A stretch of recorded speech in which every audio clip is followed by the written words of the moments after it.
हमें मिल चुका है लूफी का सक्सेसर। जी हाँ भाई लोग, आपने सही सुना। चाहे अभी लूफी खुद पायरेट किंग ना बना हो, पर उसका सक्सेसर हमें पहले ही मिल चुका है, जो कि है शैंक्स का बेटा। नॉट रियली, असल में वो है तो माकिनो का बेटा, पर ना जाने सब उसे शैंक्स का बेटा क्यों कहते हैं। तो भाई अपना चैप्टर 1089 मोस्टली एगहेड पे बेस्ड होने वाला है, पर भाई ना जाने मुझे इस चैप्टर को पढ़ के ऐसा क्यों लग रहा है कि इस चैप्टर में कोई बहुत बड़ी फॉरशैडोइंग की गई है। अब वो फॉरशैडोइंग क्या है, उसके लिए तो आपको पूरी वीडियो देखनी पड़ेगी।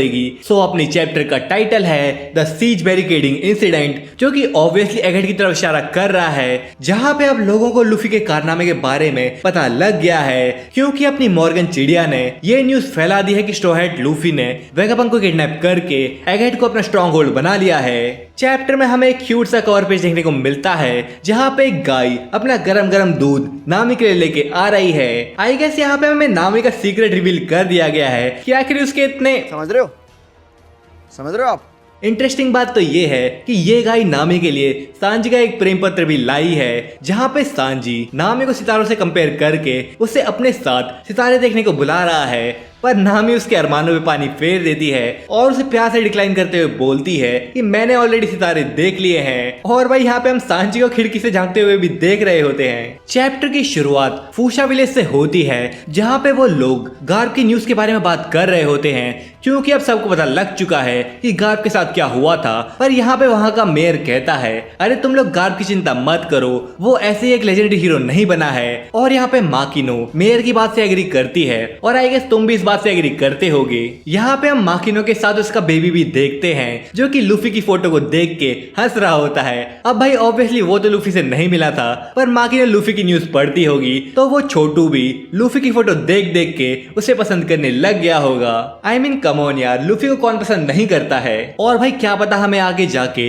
इस बेबी का लूफी के साथ इंटरेक्शन भी देखने को मिले, और ये भी लूफी को बोले कि मैं तुम्हारी तरह पायरेट बनना चाहता हूँ। दैट वुड बी क्रेजी यार। रॉजर एंड शैंक्स, उसके बाद लूफी और शैंक्स, और फ्यूचर में लूफी और ये बेबी जिसे लोग शैंक्स का बेटा मानते हैं। यहाँ पे भाई हम डडान का रिएक्शन भी देखते हैं, जो कि इस न्यूज को सुन के रो रही होती है और लूफी के बारे में भी सोच रही होती है। जिसके बाद हमें अलग अलग जगह के सीन्स दिखाए जाते हैं, जहाँ पे east blue, south blue, west blue और इवन नॉर्थ ब्लू का भी सीन हमें दिखाया जाता है। और चारों तरफ अफरा तफरी मच रखी होती है, क्योंकि आज तक वन पीस के वर्ल्ड में इस लेवल का अर्थक्वेक नहीं आया था, जिससे भाई इतना ज्यादा डिस्ट्रक्शन हुआ है। और इवन हमें ग्रैंड लाइन का सीन भी देखने को मिलता है, जहाँ पे लबून, आइसबर्ग, हीना और मोमोनोसुके को भी दिखाते हैं, क्योंकि भाई वन पीस वर्ल्ड में हर जगह पर इस अर्थक्वेक को फील किया गया था। हैरानी की बात तो यह है कि इस अर्थक्वेक का एपिसेंटर यानी कि अर्थक्वेक कहां से शुरू हुआ उसका किसी को पता नहीं लग पाया है। तो भाई क्या इस अर्थक्वेक के पीछे लुलुशिया इंसिडेंट का हाथ है, क्योंकि इस अर्थक्वेक से 6 दिन पहले ही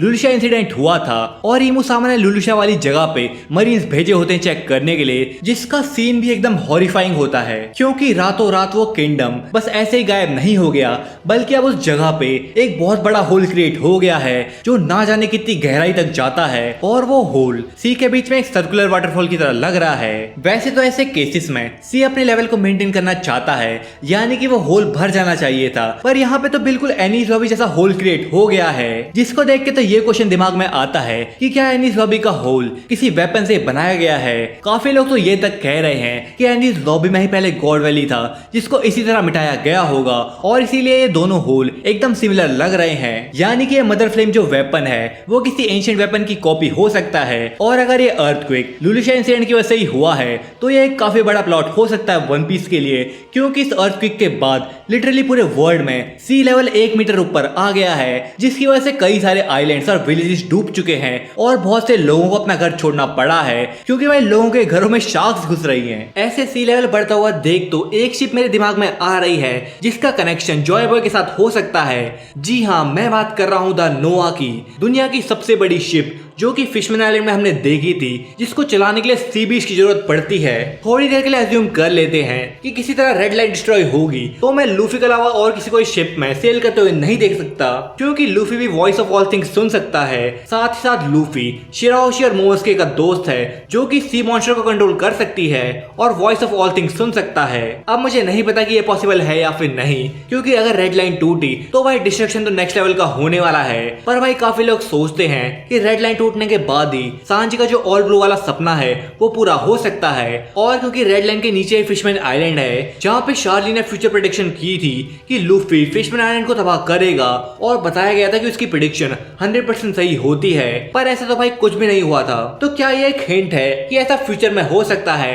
और लूफी ही रेड लाइन को तोड़ेगा? जिसके बाद सीन एगेट की तरफ शिफ्ट होता है जहां पे मरीन्स की एक बड़ी सी फोर्स पहुंच चुकी है। इतनी फोर्स तो भाई बस्टर कॉल में भी हमें नहीं देखने को मिलती, क्योंकि बस्टर कॉल में बस 10 वॉरशिप्स और 5 वाइस एडमिरल्स आते हैं, पर यहाँ तो भाई 20 वॉरशिप्स के साथ टोटल 100 शिप्स आए हैं, जिसके अंदर 9 वाइस एडमिरल्स हैं, जिनमें से 2 को तो हम जानते हैं, वाइस एडमिरल डोबरमैन और वाइस एडमिरल डॉल, पर बाकी 7 वाइस एडमिरल्स न्यू कैरेक्टर लग रहे हैं। मे भी हमने इन्हें कहीं देखा होगा, पर मुझे नाम तो भाई इनका याद नहीं है। ये लोग कम थे क्या जो यहाँ पे किज़ुरु और सैटर्न भी आए हैं, जिनके कमांड में 30,000 मरीन सोल्जर्स भी आए हैं। ऐसा लग रहा है कि भाई सबसे बड़ा महायुद्ध यहीं पे होने वाला है, पर शायद ही ओहारा के लेवल का डिस्ट्रक्शन यहाँ पे हो, क्योंकि वो लोग एगेट को तबाह नहीं करना चाहते हैं। यहाँ पे एक मेका रोबोट मरीन की शिप पे अटैक कर देता है, तो किज़ुरु भी उसे अपनी बीम से अटैक करके डिस्ट्रॉय कर देता है। किज़ारू यहाँ पे मजे से बैठ के नूडल्स खा रहा होता है और सेंटोमारू से बात कर रहा होता है। सेंटोमारू यहाँ किज़ारू पे गुस्सा कर रहा होता है कि वो मेका रोबोट्स को ना तोड़े,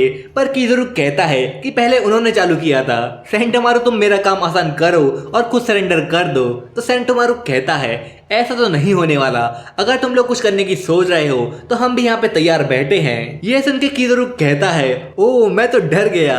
यहाँ भाई सच में ऐसा लग रहा है कि ये कोई जान पहचान वाले बंदे आपस में बात कर रहे हो। सेंटोमारू वैसे ही किज़ुरु को अंकल बुलाता है, पर वो बस रिस्पेक्ट देने के लिए कहता है। हालांकि सेंटोमारू, किज़ारू और वेगापंक एक दूसरे को पहले से जानते हैं, क्योंकि यहाँ पे हम एक फ्लैशबैक में देखते हैं कि तीनों साथ में होते हैं और किज़ुरु यहाँ पे सेंटोमारू को उसकी लेजर बीम दिखा रहा होता है, जिसे देख के सेंटोमारू बच्चों की तरह उछल रहा होता है। इससे तो भाई यहाँ पे यही पता चल रहा है कि तीनों के बीच में अच्छी खासी बॉन्डिंग होगी, और किज़ारू को देख के ही वेगापंक ने पैसिफिस्टा को लेजर बीम्स दी हैं। सेंटोमारू इसलिए किज़ारू से कह रहा होता है कि मुझे यकीन नहीं हो रहा कि तुम अंकल वेगापंक को मारने आ रहे हो, पर किज़ारू बेचारा भी यहाँ पे क्या करे, क्योंकि वेगापंक वॉइड सेंचुरी की रिसर्च कर रहा था, तो उसका मरना तो तय था। और वो खुद यहाँ पे कहता है कि मैं तो बस एक कॉर्पोरेट स्लेव हूँ, तो मैं चाह के भी कुछ नहीं कर सकता। यहाँ से फिर सीन सैटर्न की तरफ शिफ्ट होता है, जो कि केविन में बैठा होता है और खाना खा रहा होता है, और मॉर्गन ने जो लूफी की न्यूज छापी है उसे पढ़ रहा होता है, जो उसे काफी इंटरेस्टिंग लगती है, क्योंकि भाई ये सिचुएशन उन लोगों के फेवर में है।